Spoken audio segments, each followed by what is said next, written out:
Bom, pessoal, nessa segunda parte da aula, nós vamos falar sobre as bases epidemiológicas das doenças. O que nós vamos tratar nessa aula? Como funciona a cadeia de infecção das doenças, ou seja, quais são os membros que compõem essa cadeia, o que é uma doença transmissível, tá? E nós vamos falar sobre cada um dos agentes que compõem essa cadeia. Nós vamos falar sobre o agente infeccioso, nós vamos falar sobre o ambiente, entre outros aspectos importantes. E ao fim dessa aula, nós vamos falar também sobre uma questão muito importante na prática de vocês, que é sobre as infecções hospitalares.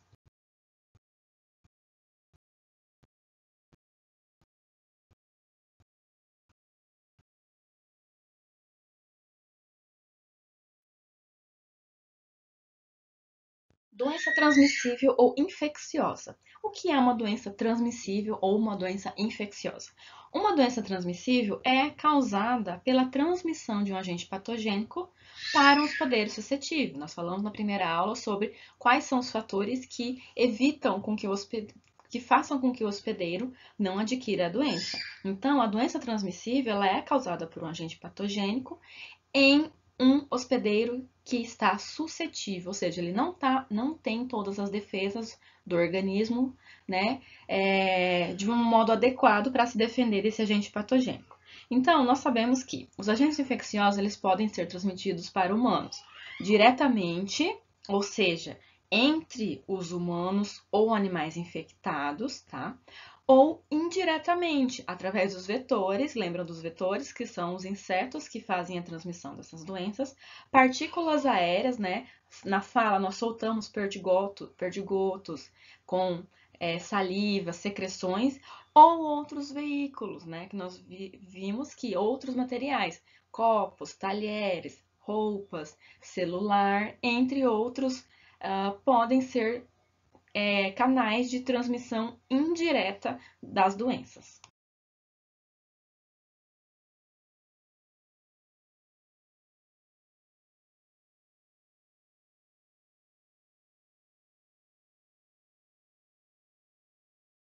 Nós vamos conhecer agora como ocorre a infecção do hospedeiro, tá? Ou seja, a cadeia de infecção.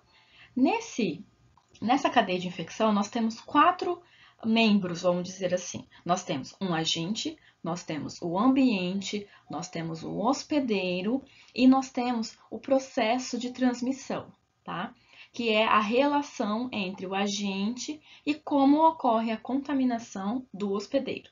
Então, vamos começar pelo agente. O agente, ele pode ser um agente patogênico, né, que nós já vimos que é um vírus, uma bactéria e um protozoário. E aí nós temos o hospedeiro, que vai vir com suas características pessoais, seja elas genéticas, seja de relação à idade, ao sexo ou à própria ocupação. Porque muitas vezes na ocupação, né, na atividade profissional, o hospedeiro ele se submete a condições de contato direto com um agente patogênico. E nós temos, balizando toda essa relação, o ambiente. Por quê? Um ambiente adequado é aquele com condições ambientais físicas que faça com que a doença ocorra. Então, o agente vai estar presente nesse ambiente adequado, com a temperatura adequada, com uma umidade, com contato com o hospedeiro intermediário, que nós chamamos, que é aquele que vai transmitir a doença para o homem, né? Ou mesmo uma planta, ou algum outro aspecto que é importante. Então, se esse ambiente não estiver adequado para que o agente permaneça vivo, a cadeia de infecção é bloqueada, ela não ocorre. Mas se esse ambiente tem estrutura adequada para esse agente infectar o hospedeiro, a doença transmissível ou infecciosa vai acontecer. Então, essa cadeia de infecção, as doenças transmissíveis vão acontecer, né, com um resultado de interação entre esses quatro fatores, que são o agente infeccioso, o processo de transmissão, como ocorre essa transmissão para o hospedeiro, o próprio hospedeiro e o ambiente que tem que estar adequado para que essa transmissão ocorra com sucesso. O que é importante destacar é que, se qualquer um dos elos dessa cadeia forem bloqueados, nós não vamos ter o processo infeccioso ou a doença infecciosa de uma forma adequada. Ele não vai atingir o sucesso, que é a infecção do hospedeiro. Então, nós vamos começar falando agora sobre o primeiro membro dessa cadeia, que é o agente infeccioso.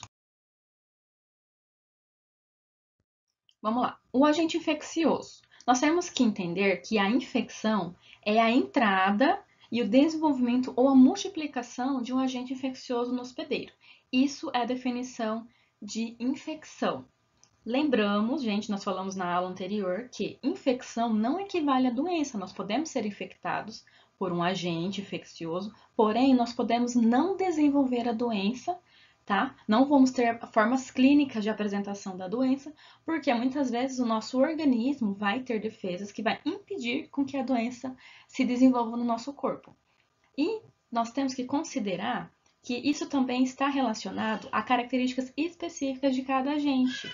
Porque se o agente infeccioso não consegue entrar no organismo de uma pessoa e se desenvolver adequadamente, isso impede com que a doença seja desenvolvida. Então, algumas características específicas de cada agente são importantes para determinar a natureza da infecção.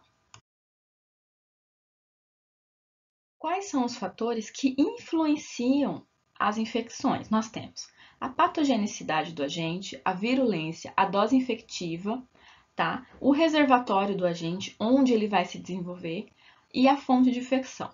Primeiro item, patogenicidade do agente. É a capacidade que esse agente patogênico tem em produzir uma doença.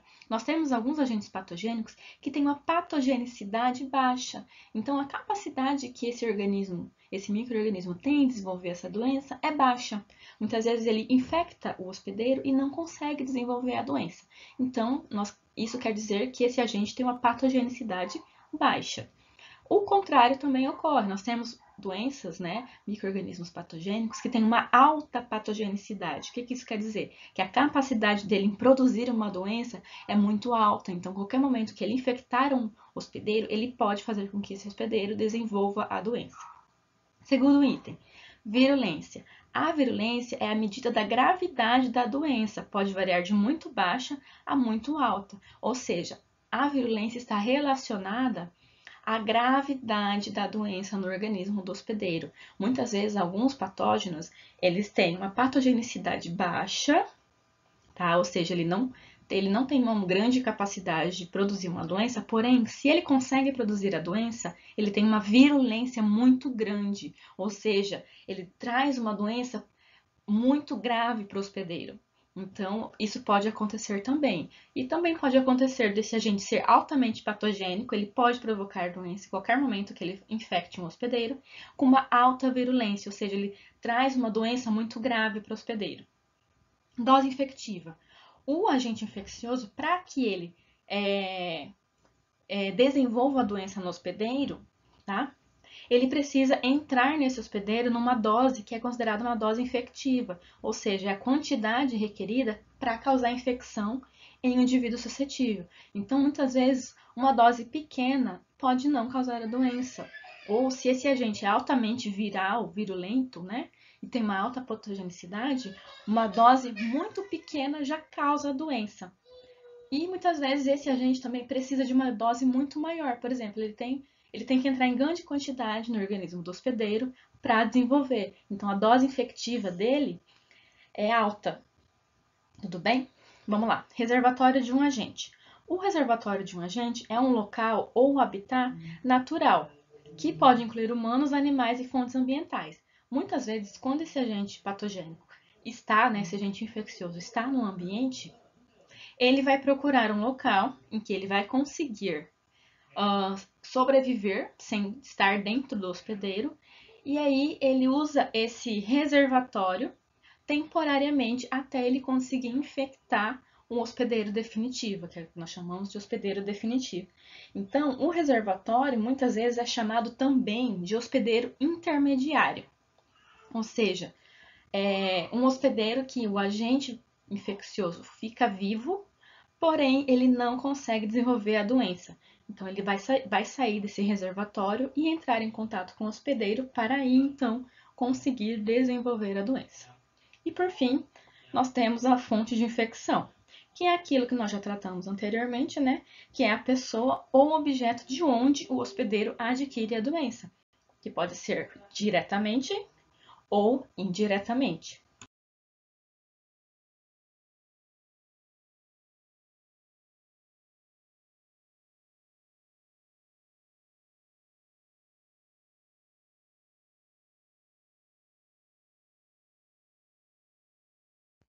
O segundo elo da cadeia de infecção é a transmissão ou a difusão do agente infeccioso para o ambiente ou para outra pessoa. Então, o processo de transmissão pode ocorrer de forma direta ou indireta.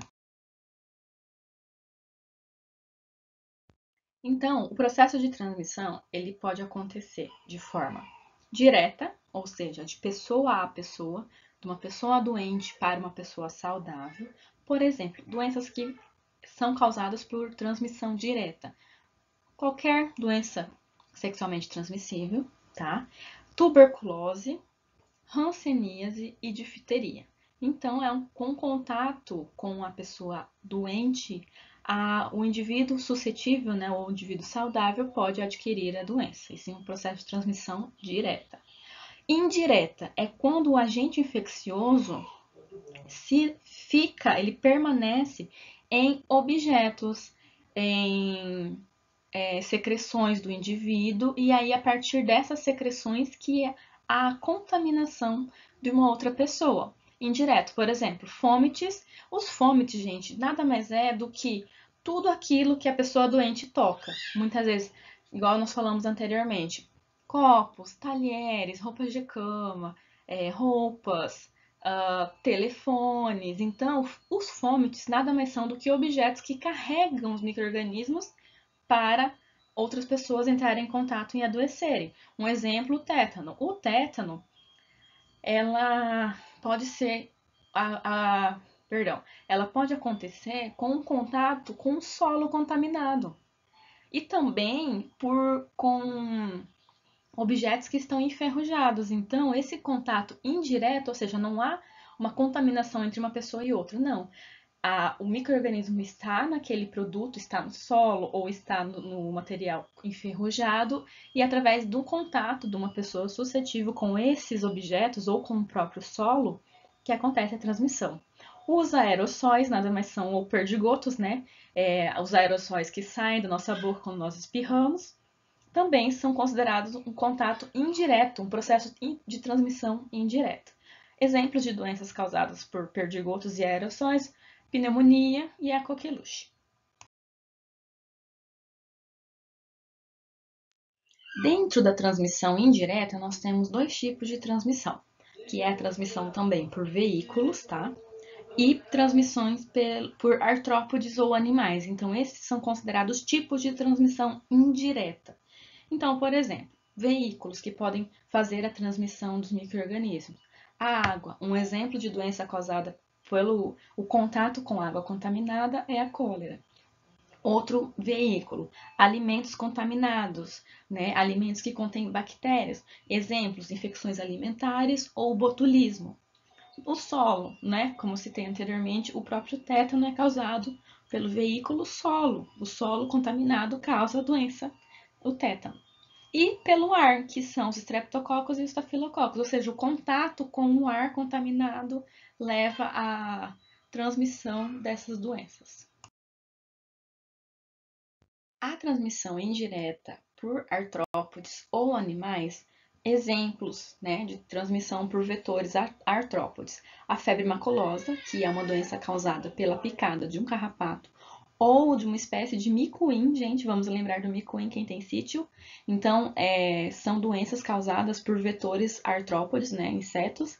Por exemplo, a febre maculosa e a peste. A peste é causada também pela picada de um carrapato. E a própria transmissão por animais. Exemplo, a leptospirose. A leptospirose é causada por urina do rato, né? Por isso que quando nós compramos qualquer coisa, nós temos que fazer a lavagem desses itens, porque pode ter havido um contato com urina de ratos e essa urina está contaminada, causando a leptospirose.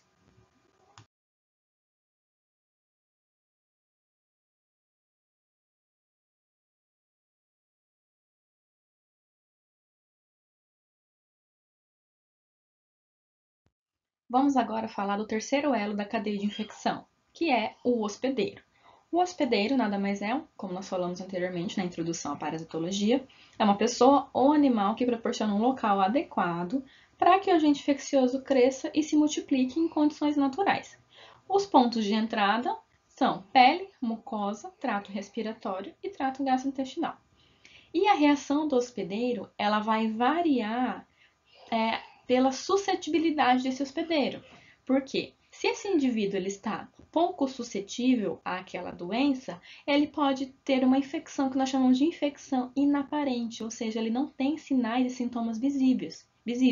Ele está infectado, porém ele não vai desenvolver a doença, mas muitas vezes ele vai transmitir a doença. Então ele pode ser contaminado, ser infectado pelo micro-organismo, não desenvolver doença, não apresentar forma clínica da doença, que nós chamamos, né? Essas formas clínicas são os sinais e sintomas, né? Sintomas visíveis ou sinais, e até as formas clínicas severas. Então, assim, um hospedeiro que se infecta com determinado micro-organismo não necessariamente vai apresentar a doença, porém, esse hospedeiro pode transmitir a doença, mesmo sem sinais e sintomas visíveis.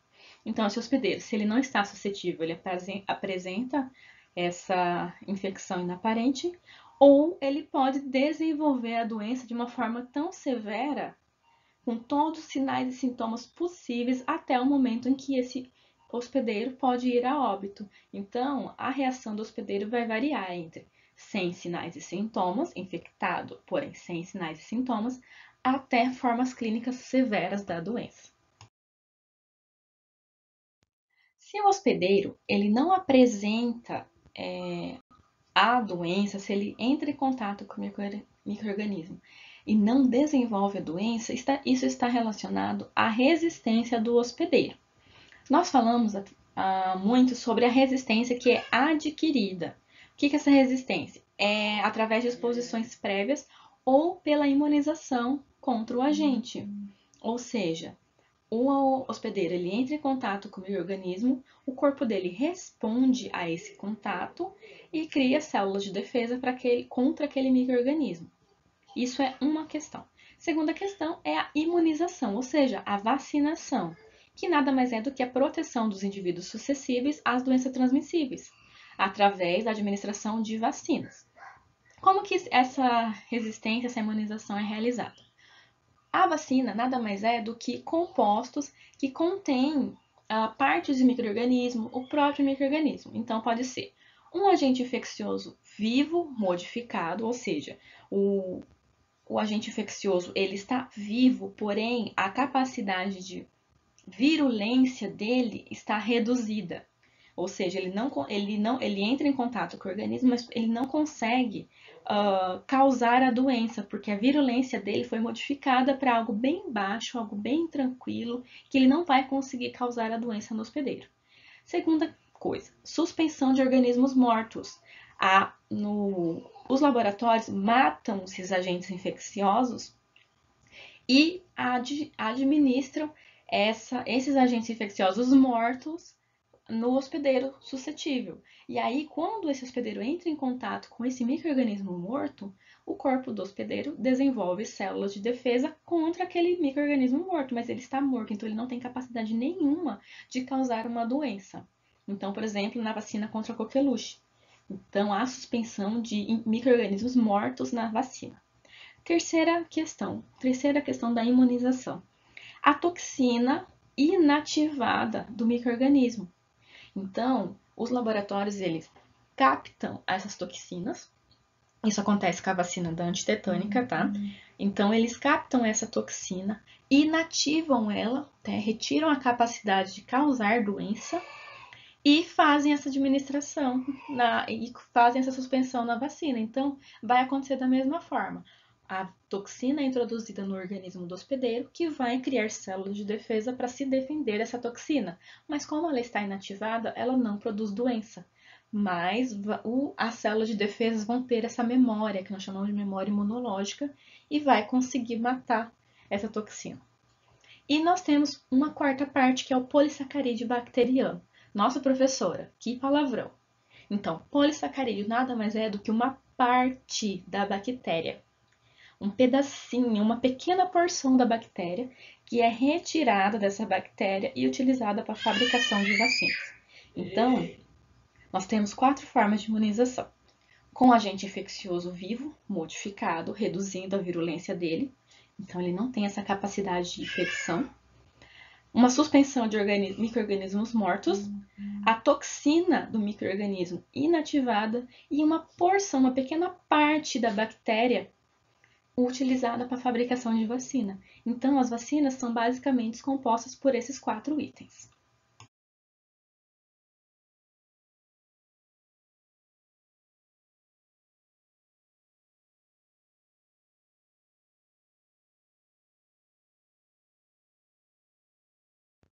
Quarto e último elo da cadeia de infecção, o ambiente. O ambiente é primordial na cadeia de infecção e no desenvolvimento das doenças transmissíveis. Por quê? Condições sanitárias de temperatura, poluição e qualidade da água são os fatores que podem influenciar diretamente os estágios da cadeia de infecção. Porque, mesmo que nós tenhamos um hospedeiro suscetível, um processo de transmissão adequado, um agente infeccioso que capaz, digamos assim, de causar a doença, se o ambiente não está adequado para que todos esses outros elos funcionem, essa doença não vai ser desenvolvida, não vai se desenvolver. Tá?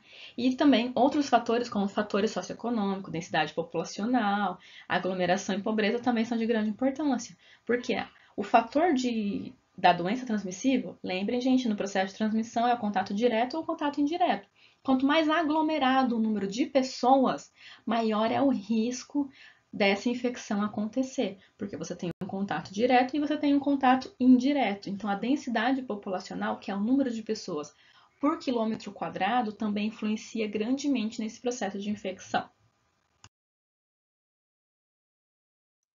Vamos falar agora das doenças epidêmicas e doenças endêmicas. Vamos lá. A epidemia é definida como a ocorrência de uma determinada doença em uma região ou comunidade de número de casos em excesso, em relação ao que normalmente era esperado. Por exemplo, nós temos no Brasil número 100 casos de dengue. Em algum momento dentro do ano, esses casos são 100 números, né? 100 pacientes doentes é o que era esperado. Se esse número aumenta muito, por exemplo, nós vamos apresentar que nós temos 300 doentes no Brasil no ano de dengue. Já é considerado uma epidemia, ou seja, era esperado que tivesse apenas 100 pacientes doentes, pessoas doentes, mas em algum momento nesse ano houve um aumento de 300 casos. Então, a epidemia nada mais é que a ocorrência de uma doença de número de casos em excesso em relação, gente, é isso que eu quero deixar claro, é em relação ao que normalmente era esperado. Então, muitas vezes, um aumento muito brusco de determinada doença já é caracterizado epidemia. Tudo bem? Então, ao descrever a epidemia, o que tem que ser especificado? Qual foi o período que ocorreu essa doença? Qual é a região geográfica e outros critérios da população em que os casos ocorreram. Então, para caracterizar uma epidemia, tem que ser verificado qual é o período. Em 3 meses foram notificados 300 casos de dengue. O esperado era que tivesse no máximo 50. Já é considerado uma epidemia, tá? E a região geográfica, porque cada região geográfica tem um aspecto importante. Olha, no Mato Grosso era esperado que tivesse 50 casos de dengue em 3 meses. Nós tivemos 300. Então, no Mato Grosso, nós temos uma epidemia de dengue. É isso que caracteriza a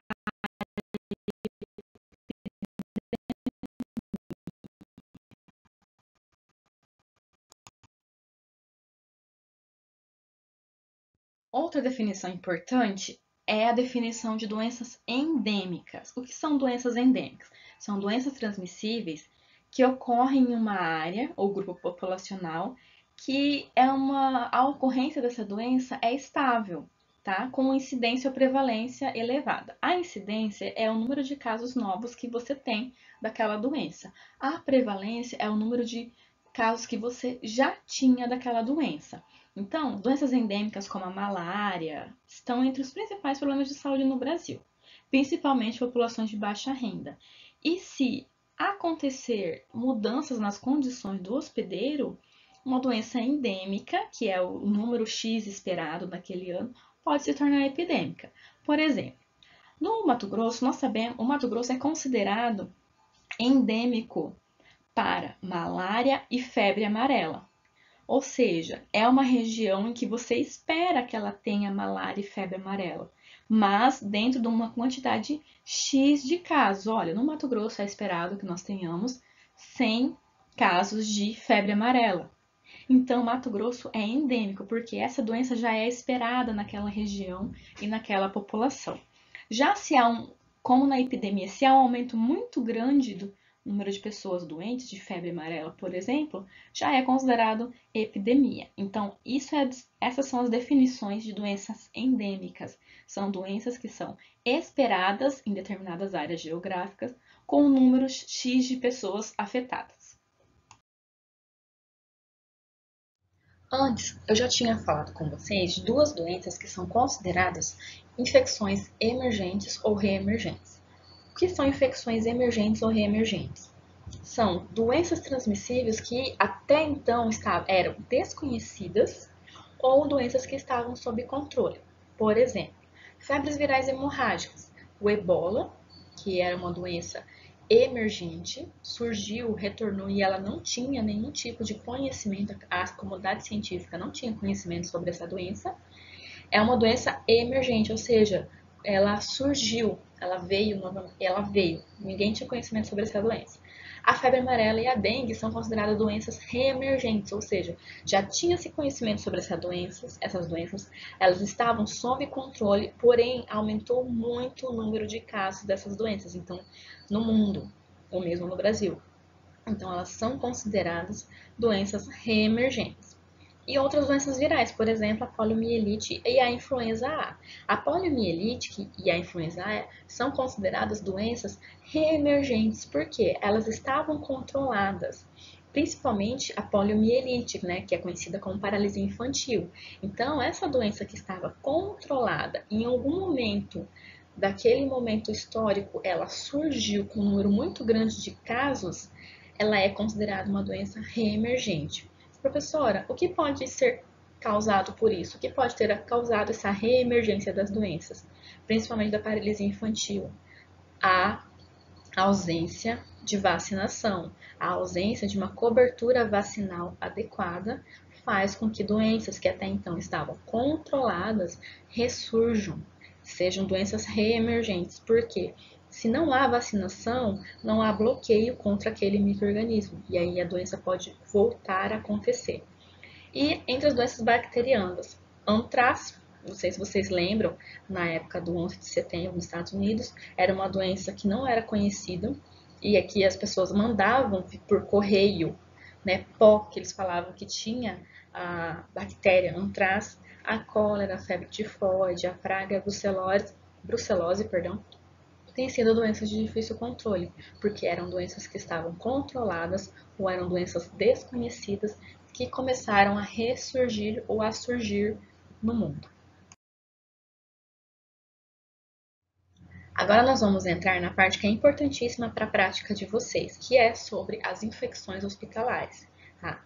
Infecção hospitalar é a ocorrência de infecções relacionadas às condições intrínsecas do paciente, quanto às condições relativas às ações e procedimentos realizados pela equipe multiprofissional que atua nas instituições hospitalares.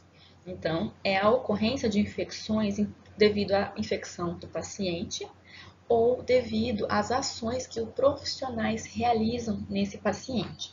Qual é a legislação que normatiza essa questão da infecção hospitalar e do controle? É a portaria número 2616 de 1998, que fala sobre a comissão, né, de controle de infecção hospitalar.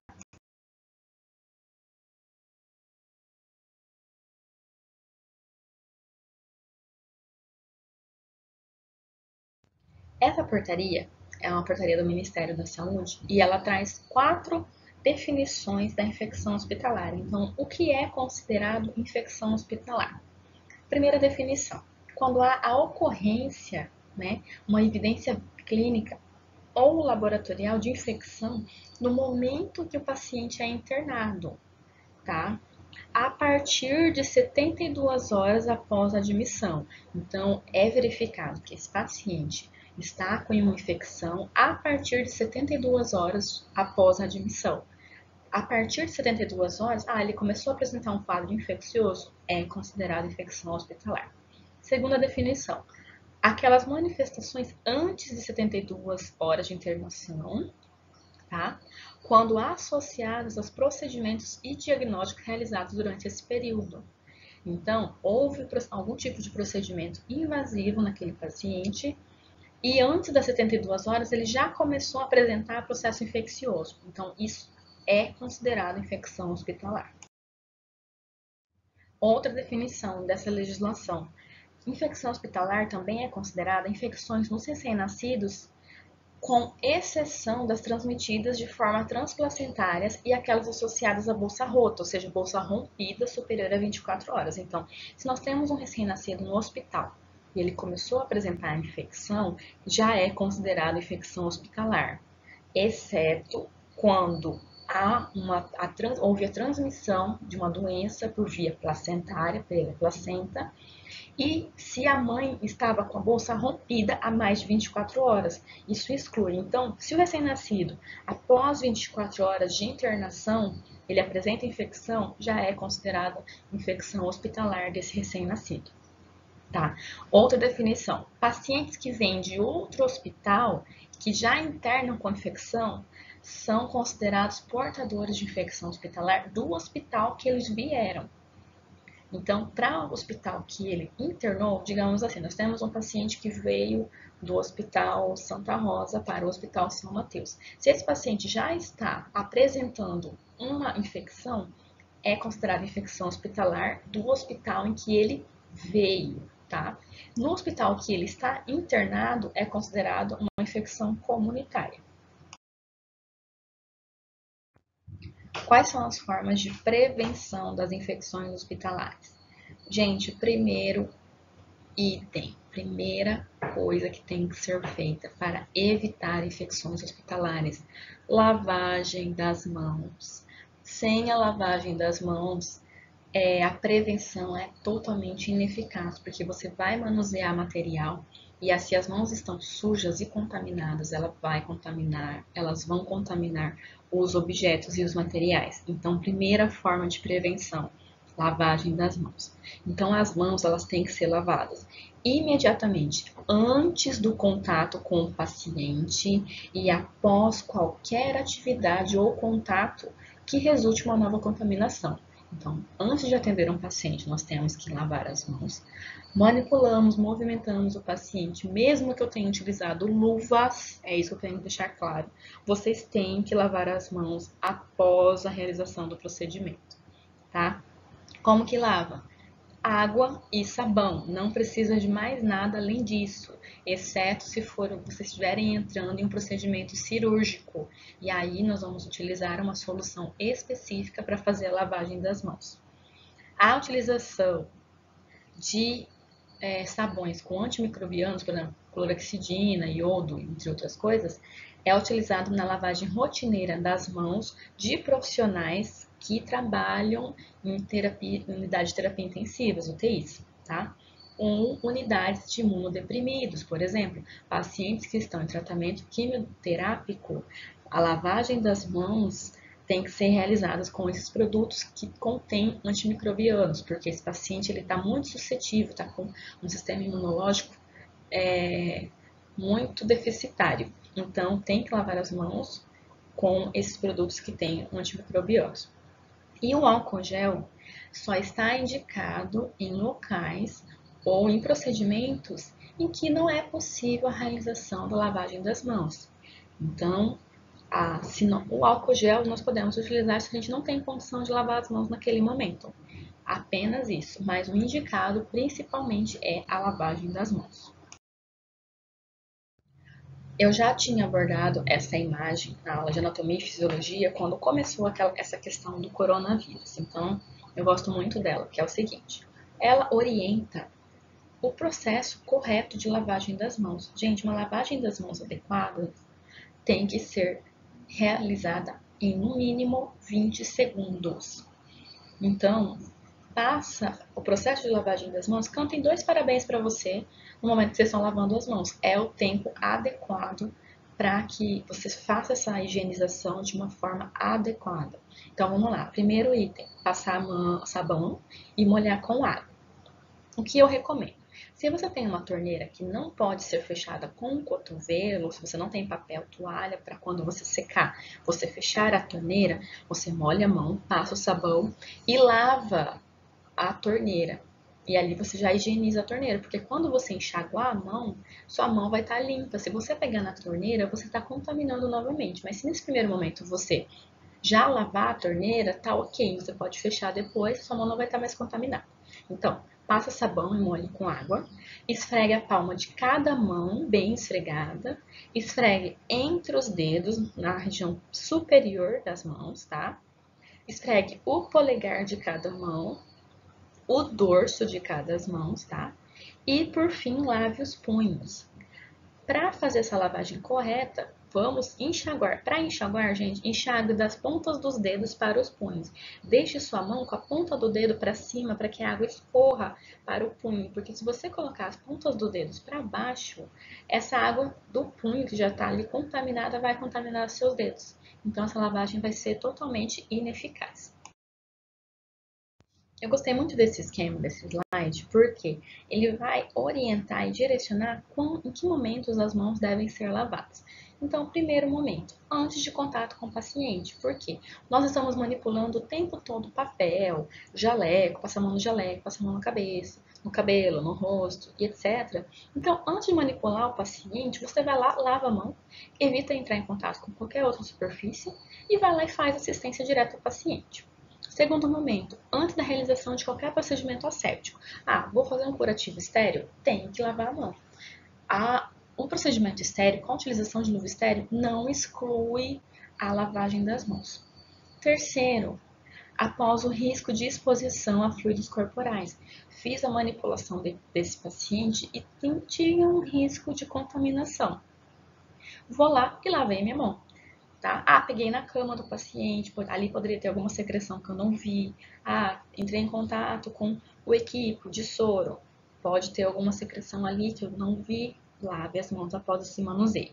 Quarto, após o contato direto com o paciente. Ah, eu coloquei a mão no ombro dele, eu fiz verificação da temperatura, aferi a pressão. Então, após procedimentos que são considerados não invasivos, também realizem a lavagem das mãos.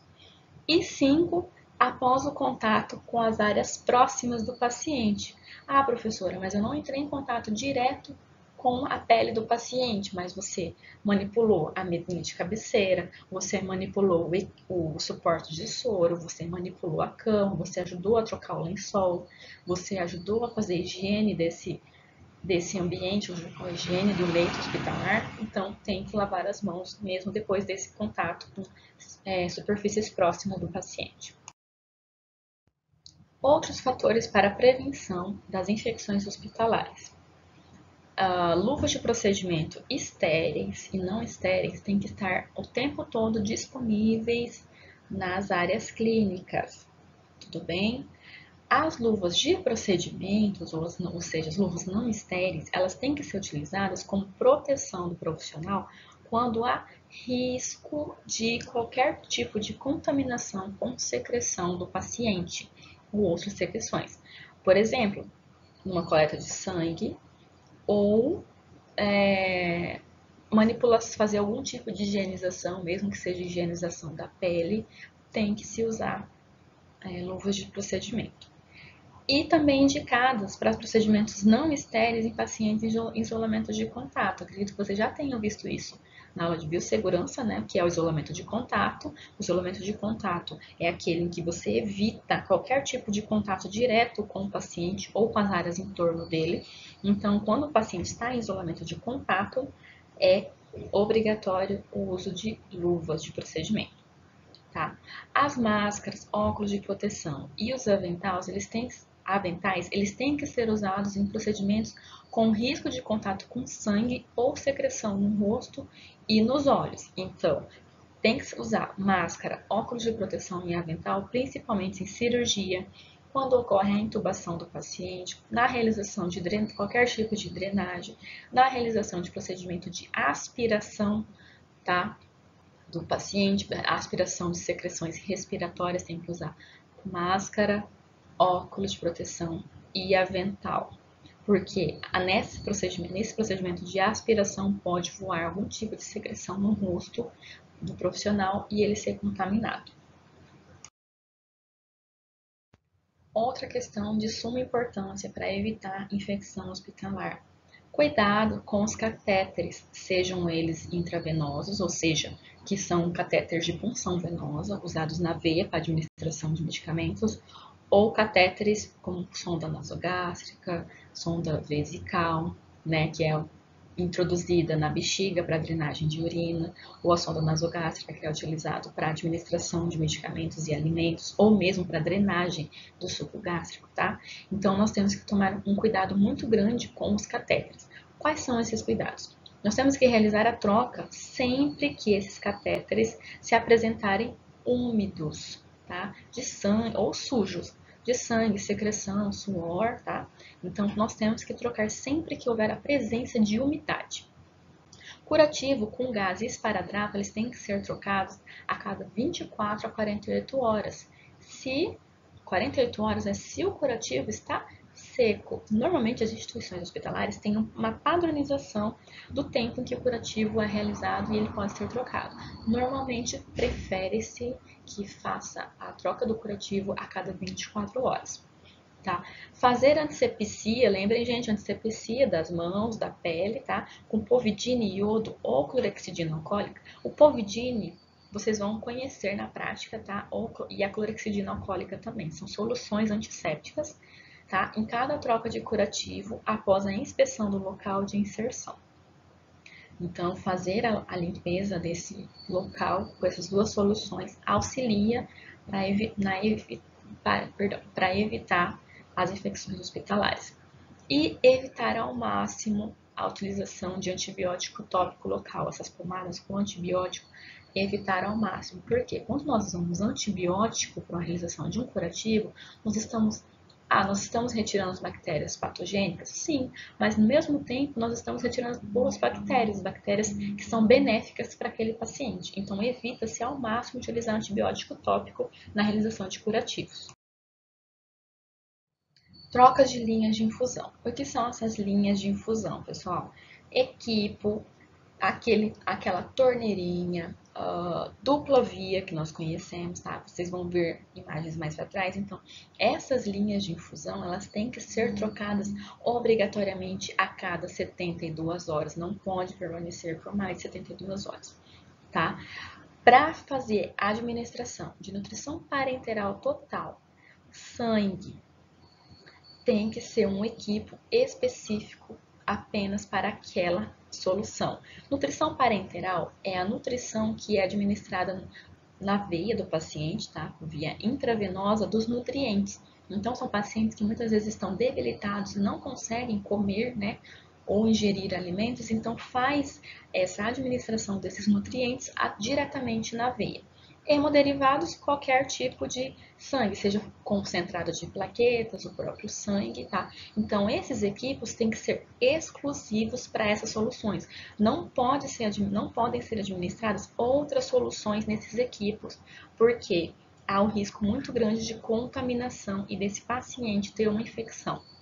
E eles têm que ser trocados, esses equipos diferenciados, digamos assim, a cada 24 horas. Então, se o paciente está em nutrição parenteral total, está tomando sangue ou concentrado de plaquetas, o equipo tem que ser trocado obrigatoriamente a cada 24 horas.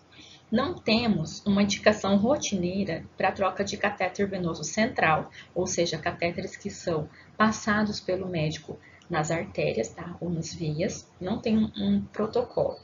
Mas, exceto o catéter de Swan-Ganz. Gente, o catéter de Swan-Ganz é um catéter passado por via venosa central, e ele verifica débito cardíaco, ele vai diretamente no coração, verifica volume pulmonar, verifica o débito cardíaco. Então, é um catéter que monitora a questão cardíaca, tá? E esse catéter de Swan-Ganz, ele não pode permanecer por mais de 4 dias. E tem que ser trocado, se for necessário. Uma permanência superior a esses dias não pode manter. Então, tem que ser trocado por no máximo 4 dias. Tudo bem? E o catéter venoso central, né? Um catéter de subclave, um catéter que é passado pelo médico, sempre que tiver suspeita de infecção no local de inserção, ou seja, você faz um curativo nesse catéter, você vê que essa região está drenando, tem secreção, ou está com alguma inflamação, tem que ser trocado.